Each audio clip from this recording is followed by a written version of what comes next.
Welcome to the AI Edge for Enterprise Leaders.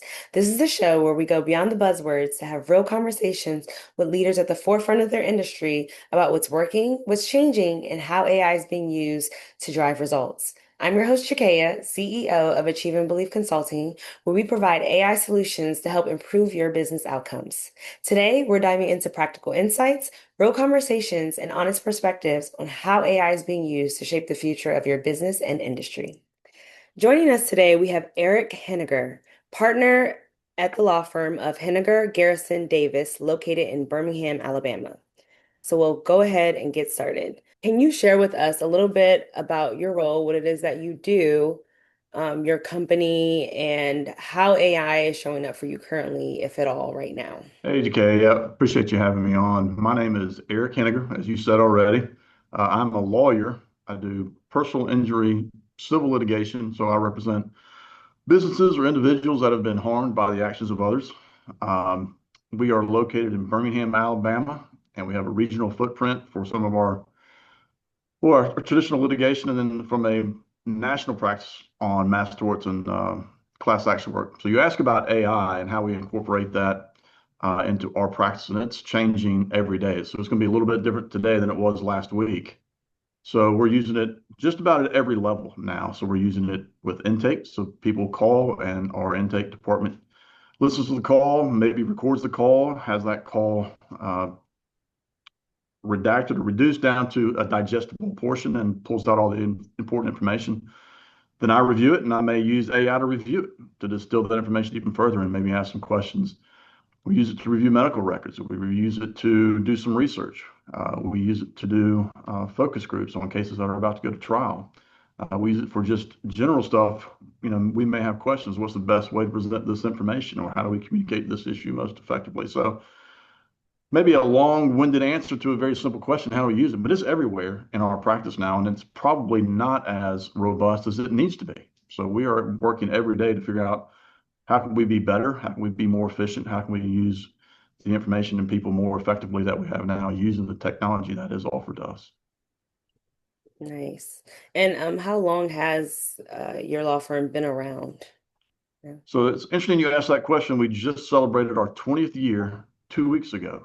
And so we've been around for 20 years. I've been practicing for 25 now. And, I was just talking to somebody the other day at how crazy it's been for some of our older lawyers, like my father, who practices with me, 75 years old. And Wow. I started thinking for the first time the changes that he's seen in his practice. He's been practicing for 50 years. So when he started, they didn't have fax machines. So he's survived fax machines, he's survived cell phones, the internet, texting, now AI. I mean, I'm sure his head's spinning on a daily basis. But yeah, I mean, I don't know that anybody's seen so many changes in such a short period of time. 50 years is not that short, but sure does seem that way. It's funny that you actually mentioned that. Well, first, congratulations on your 20-year anniversary. That is a major accomplishment.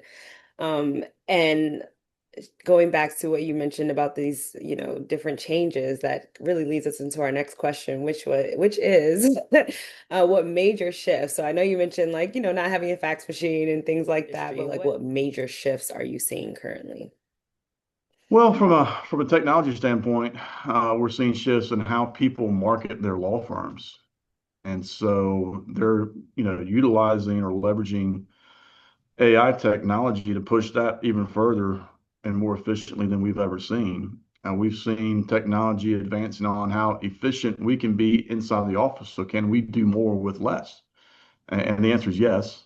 And trying to figure out how can we do that not only efficiently but effectively, because although we can do a lot more things and a lot more things faster, it Mhm. may not always be better. And so trying to marry those two concepts, see how we can do that better using the technology, those are huge shifts. The speed at which technology is changing is it's really kind of scary for someone like me who's not super tech savvy. Um, I'm always concerned, like I'm about to start using this platform or this agent or this concept. In 2 weeks, it's going to be different. And so that's just really, and then I'm still trying to practice law and trying to raise a family and run a business. And it's hard. Keeping up with tech is a full-time job. And so that's a change too, shifting to how do we manage these changes that are happening so rapidly. And I think it's probably going to be, we're going to have to get a human being that can sit down and just manage this tech for our, what was still a small business. We have less than 50 employees, but one of them is about to be a tech person that does just that. Yeah. And how would you say that? I know you said you've recently started really incorporating AI. Have you seen any like quantifiable changes that, or like, has it affected your growth strategy in any way so far? It's a really timely question. And yes, we've had some changes here in the last 18 months on personnel. And 18 months ago or 2 years ago, we would have tried to exchange one person leaving with adding one person. And that doesn't work anymore, at least not in our business. And so now we started saying, okay, can one paralegal do the work of three individuals, but utilizing the technology that's available to him or her to do this job, which historically took a long time, 2 or 3 hours. Now it's cut down into 5 minutes. So theoretically, you could do three, four, five, six times as much work. So that's been a change in the personnel, and it has become so tech heavy. We already have an IT person, and like I just mentioned, we're about to add another one just to oversee AI and make sure that we're incorporating it properly and that people are actually adopting it because we're having that issue too. We've got some young people who are very easy and acceptable and light on their feet or they're more nimble than some of the older members of our firm. And so making sure everybody is utilizing it, adopting it the way it needs to be done, using it the right way, under the right ethics that we have to follow too. That's going to be a that's going to be a huge job. And so it's more than I can do. And so it shifts all over the place in the industry and it shifts all over the place in our firm as well. Would you say it's more right now from the 18 months you've been using it? Would you say it has been more positive or more of a struggle? Because I know there is that, are you've incorporated, are they actually using it and are they using it effectively or are you still kind of in that figuring that out still? I would love to be able to say that we figured it out. I think it's fair to say that there are a handful of people, when I say handful, maybe 10 or 15, that know how to use it and are using it effectively, and it's saving time and they're doing more. Then there's the middle third, which is probably the most number of people are kind of looking at it skeptically, like, can I really do this? Can I trust it? If I use this, is it going to make a mistake and make me look foolish? And so they're probably already using it, they just don't realize they are. And then there's another small, maybe 5 or 6 people who probably refuse to do it because this is the way I've always done it kind of mentality. And so trying to push them and make their anxiety spike about using this new technology is probably not worth it. So it's that middle third that I'm really focused on, but we're getting there. We're getting there slowly, but it goes back to an earlier answer. I think by the time we get them to a usable and efficient place, the technology is going to be ahead of them. So they're going to be playing catch up a lot for the next 6 months, I bet. Maybe forever, maybe forever. I don't know. Guess we'll see. It is ever changing, like it really is. And I can't remember if you mentioned how big your law firm is exactly. We're about 48 employees total and 5 owners. Okay. So like you said, you're in that middle third of like a good amount of people and getting focusing on them and getting them acquainted with AI, really. Yeah. Yes. And then what would you say makes your law firm stand out against other competitors and what's been frustrating in the industry right now, would you say? Well, what has been frustrating for us is more what we see from the marketing angle. And I don't, this is not judgmental towards the folks that are marketing on TV or billboards or those types of things. I think those are needed. Um, but I think what sets our firm apart from other law firms is we have really decided to focus on the client. You see, most law firms will tell you that they're honest, that they have integrity, that they get great results. I mean, it's on every single law firm. And I think most of them within a certain range probably do get good results. Hmm. Is that it appears and feels like the client, the customer, the patient is getting left behind. Hmm. And you're turning these folks into just numbers or data points for your dashboard so that the owners can look at it every week. And I think that's a huge mistake. And so about 2 years ago, we noticed this coming, and we were probably guilty of that as well, not treating our customers quite the way that we should. They are the lifeblood of our firm. If we didn't have clients, we wouldn't have a business. So retooling how we handle that. So we've really taken a white glove approach to how we work with clients, and that's also incorporating technology. So we have a case management system that includes them. So there's a platform where they can go on, they can see their entire file. Communication is much easier. They don't have to worry about. Everybody complains about calling and not being able to get their doctor on the phone, or not being able to get their lawyer on the phone, and it's true. And so we're trying to cut that out. And they're not going to talk to me on the phone, but they'll always have access to me through this thing, that by texting or through the platform that we use as a case management system. So those are ways, um, keeping them updated in their case, utilizing technology that way. So when something happens, they're automatically notified. I don't have to rely on me to pick up the phone or write them a letter. I can tell them immediately what's going on. So really focusing on the client, continuing to get good results. But that allows us to market to our own people who have been here before, that have chosen us and have friends, have a radius of influence outside of this law firm, and can send us business that way. And we've been successful with that so far. I hope it continues to go on, and hopefully other law firms that do use billboards or TV advertising, they'll catch on to that fact, and we'll be okay. What metrics are you currently focused on improving within the law firm right now? Well, so every one of us, it's a business, obviously. So we want to improve production. And so in a business, the easiest way to gauge production is the number of fees, or the amount of fees that we're able to bring in per case. So that's one of the things. What is the per case fee we're able to generate? Client satisfaction, we've got metrics that will judge in different phases of the case how pleased the client is with our performance, our communication. So there are multiple opportunities along the way for a client to judge us. So we'll use Google reviews. There's some other feedback loops that we have inserted in what we do that help us get an idea of whether we're meeting the expectations, or failing them. So those number of cases that our lawyers are working on, the speed with which we're moving cases, the legal system is incredibly slow. It's incredibly frustrating. And so we're doing what we can to move those cases along a little bit faster. Not always something that we can control, but it is something that we can monitor and try and help improve. Those Mhm. are three big ones. That's and there are probably 10 or 12 offshoots of each one of those. It gets narrow and more narrow as you go down, but those are the big ones right now. And where are you hoping to be in regards specifically to with AI? Where do you hope to be in about 6 to 12 months? I know you said you have even in 2 weeks from now, things may be different, but do you have a certain goal in mind to accomplish with AI? I do. I'd love to have the opportunity to communicate with more people more effectively, quicker. So I've mentioned our intake team, the folks who actually are the tip of the spear with our law firm, who talk to clients first. Maybe make that experience a little bit better. How do we use AI to do that? Is that completely doing away with, a human intake person and using complete AI? Maybe there's still some hiccups that I don't like, but we're getting really close to fully automated intake.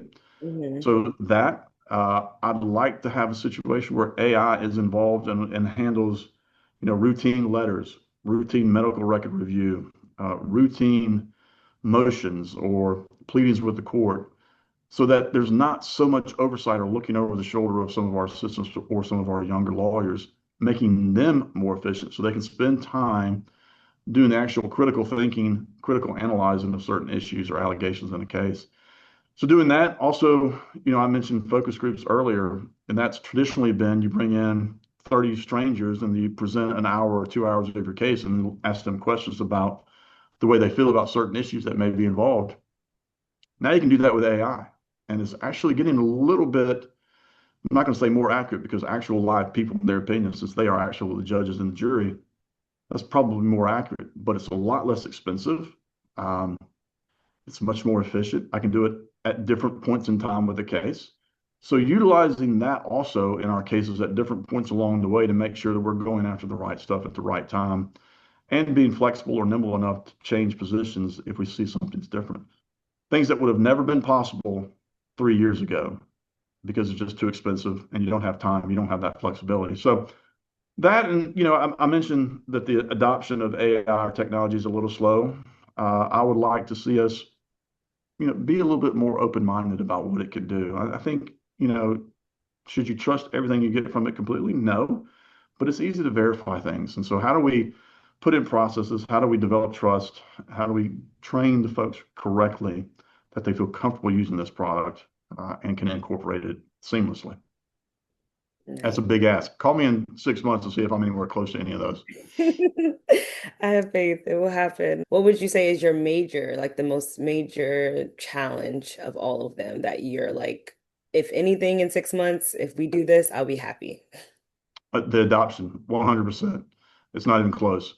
This place would be run so much smoother if everybody's doing it rather than I've got two people doing this thing over here and three people over here doing this thing. I can't keep up with all that fractured approach. But if we can all adopt it or be on our way to adopting it, we'll be ahead of 99% of the law firms out there right now. Yeah, nice. And do you have, again, I know we're in that infancy of AI, but do you have any success stories that you're proud of with it, whether it be from clients or whether it be from your own employees about how it's helped them? Absolutely. One of the biggest success stories that we have right now is the texting ability. I think I'm still of the age where I like the idea of picking up my phone and calling my doctor, him actually answering. Now that hasn't happened but maybe twice in my entire 53 years of existence. But the idea is nice to me. But what's really cool is knowing that I can text him and Hmm. somebody's going to respond. I'm not quite sure that it's him, but somebody's going to respond. And so what we've seen hundreds, maybe thousands of people saying, I love this approach now. Because while I may like the idea of calling someone, we found, and okay, you're probably of the age too, you would prefer text now as opposed to speaking to someone. Well, that's been a little bit of shift in my mind because we just haven't seen it. So we've been slow on that side. So the communication, clients love it. The texting, absolutely love it. I've still got some outliers that still, haven't even seen fax machines that would prefer the phone call, but we'll deal with them as they come. I mentioned the focus groups. We had a case in Alabama where it was a little bit of a conservative venue. We didn't know what was going to happen, and we used the AI approach. Maybe the first time we used it, and I was blown away by how accurate it ended up being. It was within 5% of what we ultimately resolved that case for. And if you had told me that we could even do that 6 months ago, I would have laughed at you. Said, "There's no way. The data is just not there." Well, the right prompt, right approach will get you there. And so it was really interesting. Um, and I've seen what we've been able to do from an administrative point, and even in some of our marketing materials, we're able to push things forward quicker. We're able to make decisions quicker because we're able to synthesize a lot of ideas and information, whereas it would have taken us a week, a month to come to a conclusion. We're able to do it in a meeting now, and that's so lots of examples of success all up and down the board from various people involved in our firm. But it's just I don't know. We talked about the outliers, the ones that haven't adopted it yet. I just feel like they're not going to adopt it until they see actually for themselves a success story.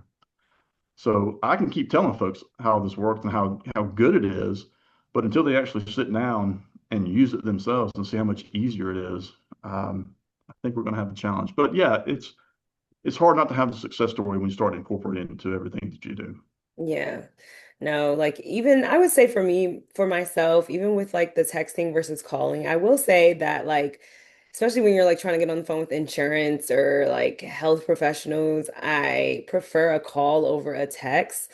Just because it's like you know that they're not a human, and I don't think that they necessarily can deal with your exact issues. Like they can do like the admin things of, oh, let me look up your billing, or if you need to cancel something, like that, those can be quick. But like when you're trying to talk to someone about an actual health issue, like AI can't necessarily do that. There are, legal ramifications and things, security, all those things. So it's Absolutely. like to bypass that, like I prefer having a person. And I know that like even now, like talking to a lot of different people about this, like people still prefer to talk to people. I think you're absolutely right. We all have every case that comes in this office is different than every other case that we've ever had.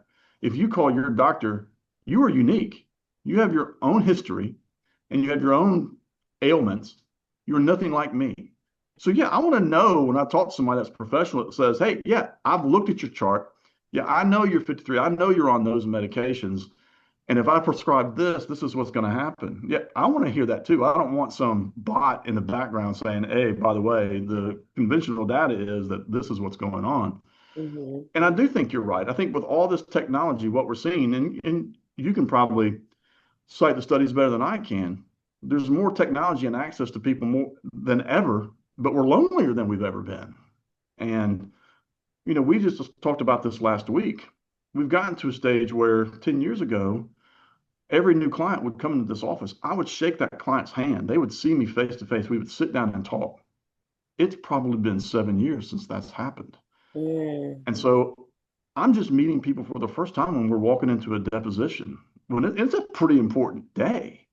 And Yeah. so we said, okay, we're finished with that approach. So every new client within 7 or 14 days in that period of time, we have to have at a minimum a virtual phone call. So we're sitting here talking just like you and I, but you're a client and I'm a lawyer.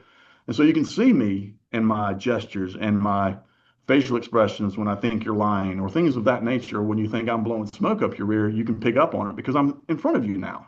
And so, that's a drawback. And I don't think that will ever go away.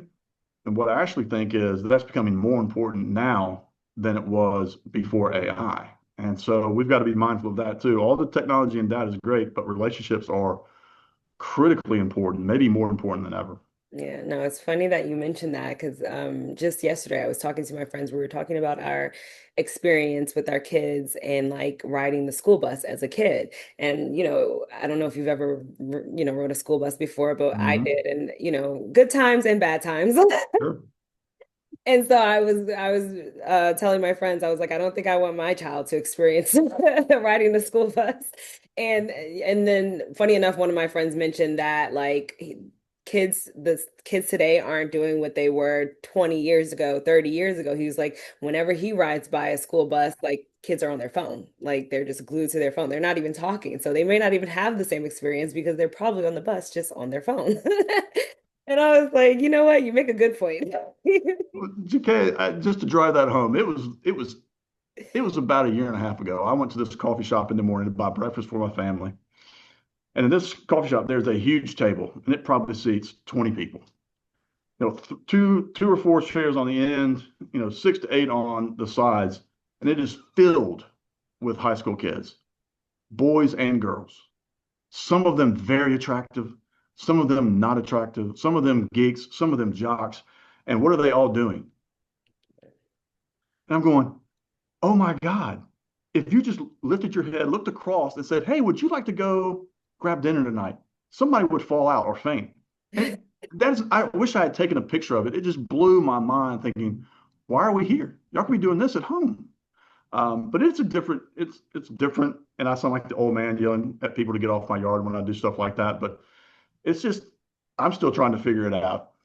But I think there's a key piece that you mentioned of just like connections and relationships. I did recently read a study about how as humans we do crave that connection, but it's disappearing as the time goes on. And like they mentioned like, hey, most people are just even in your everyday life, like if you just at a coffee shop or if you're riding the bus somewhere, you'll notice everyone's to themselves, like, Yeah. either on their phone, listening to music, like just not connecting with other people. But they were like, you should try, like, they notice that when people do connect with people, you're lighter, your energy is different, you Hmm. smile more, you're more connected. And so after reading that study, I remember going to a coffee shop and just randomly talking to someone beside me. And it was like, we're all focused on our own, whatever's going on in our own lives, but just talking to this person for like 5, 10 minutes. They're smiling. They're like, Hmm. we're talking about random things and we have a great exchange. And then we, go our separate ways. But it was in that moment I realized, I was like, it was nice connecting to someone, Hmm. how their day was. And, just random things like, how's the coffee here? Like just asking if you're, on a subway ride, how's your day? What's going on? Like with complete strangers, um, and to see how that really affects people. It was actually very interesting. Yeah, we gotta flex that part of our brain or it's gonna stop working. You're right. Exactly. And someone just posted on my social media, AI doesn't mean stop using your brain. And I was like, True.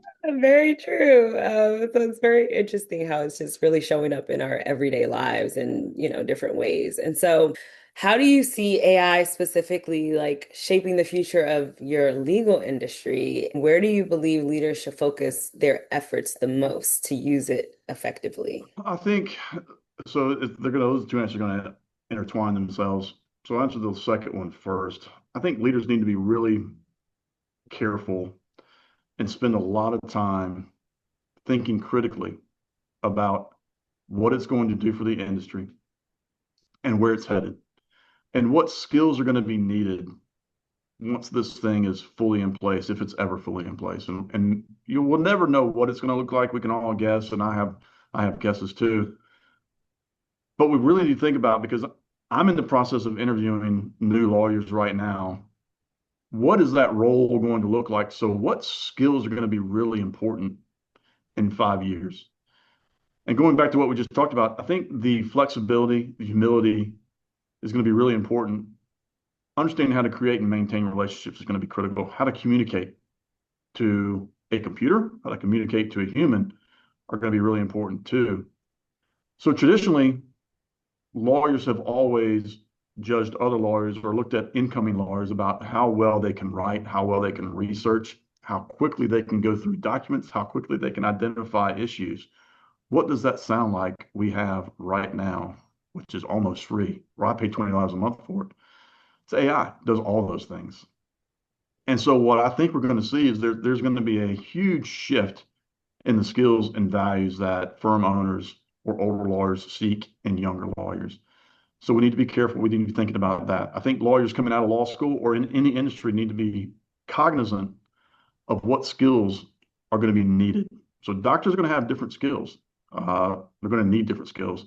We may not need as many lawyers. We may have too many lawyers now. I mean, there are a lot of people that feel that way. I may be one of them. So we may need to tighten things up. How hard is it to become a lawyer? But I also think, one of the things that we spoke about very early is how inefficient and slow the court system is. If it's utilized correctly, which it won't be because our government is so slow, they won't be thinking about utilizing AI for another 5 or 6 years. But once we get there, it could really reshape how things are done.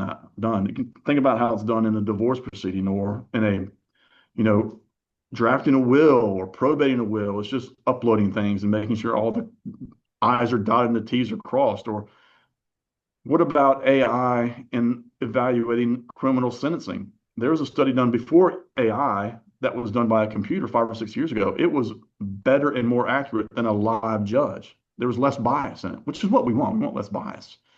So that was before computers were even really utilized. So I think it can reshape how everything's done. I think it can maybe make things more fair. And there may be some folks out there who don't want to see that. Some people like using leverage or like leveraging power, so they don't have so much accountability. So lots of different things that I see happening. Probably don't have time to talk about all of them on this podcast, but I do think it has a potential, if it's adopted correctly and utilized correctly and incorporated properly, to really make us a better system. At least that's my hope. But I can also see it going completely off the rails and becoming a shit show. So we'll see what happens. And if you could give one last piece of advice to industry leaders about approaching AI, what would that be and why? And also, is there anything else you would like our viewers to know in general before we go? Oh, well, I've talked to a lot of different law firm owners and some industry leaders here in Birmingham or in Alabama. And I think what we all pretty much agree on is that we've got to be open-minded. I think the worst possible approach is to stick your head in the sand and say it's not going to affect me because it's already affecting you. So I also try and tell my people it's become a little bit of a, a pattern response, but I don't think any of the leaders that I know have any intention of replacing people with AI. But if you are unwilling to consider using it in your daily practice, you are quickly going to be replaced by someone who knows how to. Because I don't have room for dinosaurs here. You're just going to get left behind so much quicker. So be open-minded, try it, and don't rely. I mean, I think it's incumbent on all of us. Again, I'm not tech savvy, but I can open ChatGPT or Perplexity or Claude, and I can play around. I can create an agent and see different things. I can use it to plan a trip. I can see what restaurants are doing well or what wine goes well with this fish or second. There's a lot of different ways you can use it. Just start playing with it. And so recognize that you're going to mess up, then it's going to be a little bit clunky at the beginning, but it is so effective and it just saves so much time and it just breaks through so many barriers so quickly. Do that. So be intentional about it, be open-minded about it, and be flexible with how it's used and invite people to become better people by using it. What I want people to know about me, gosh, that's a really broad question. I think we're a great firm. I think we do great work. Again, I think what we focus on is the right thing, and that's the clients and making sure that we're meeting their expectations as opposed to lining our pocketbooks, which is what a lot of law firms do. And I think if we go about it the right way, at the end of the day, we're going to be on top because we're happy and the clients are happy. And I don't want them to feel like a number. I've been a number before, so I'm sensitive to the fact and how that feels. And Mhm. so we try really, really hard to do it the right way. And so if anybody needs a lawyer in Alabama or the South, they're free to call me. If they want to talk about how we're incorporating AI into our business, I'd love to chat. I'll probably ask that person more questions than I'll have answers because I just don't have a lot of answers right now. I'm trying just about everything, but it's a fun ride. I'm optimistic. Hopefully that we'll do it right. But if we screw it up, we're human and we will screw it up and we'll fix it. So I'm not terribly afraid of it yet. Would you like to share any of your socials if anyone does want to reach out to you? Yeah, I can share. I'm on LinkedIn. I think it's just Erik Heninger, Erik. I spelled a little bit oddly, I know. So it's Erik and last name Heninger. I'm on Instagram. I'm on YouTube, LinkedIn. I may be on Facebook. I have not accessed that in a long time. So, or you just email me, erik@hgdlawfirm.com. Thank you, Eric, for joining us today on the AI Edge for Enterprise Leaders. Thank you, Jagaya. Today's conversation highlights that while AI technology is rapidly evolving, real impact comes from thoughtful leadership, clear strategy, and intentional execution. To our listeners, I hope today's discussion sparked ideas that you can apply within your own organization. If you enjoyed today's show, please feel free to like this video and subscribe to this channel for future episodes and insights. You can also follow me on social media for more AI insights and real life moments into motherhood and entrepreneurship. You can find me on TikTok and Instagram at MomBossJ, that's MomBossJay. You can also find me on LinkedIn at Jakaya McCambry, that's JAKAYAMCCAMBRY. And you can also find my LinkedIn company page at Achieve and Believe Consulting. That's all I have for you today.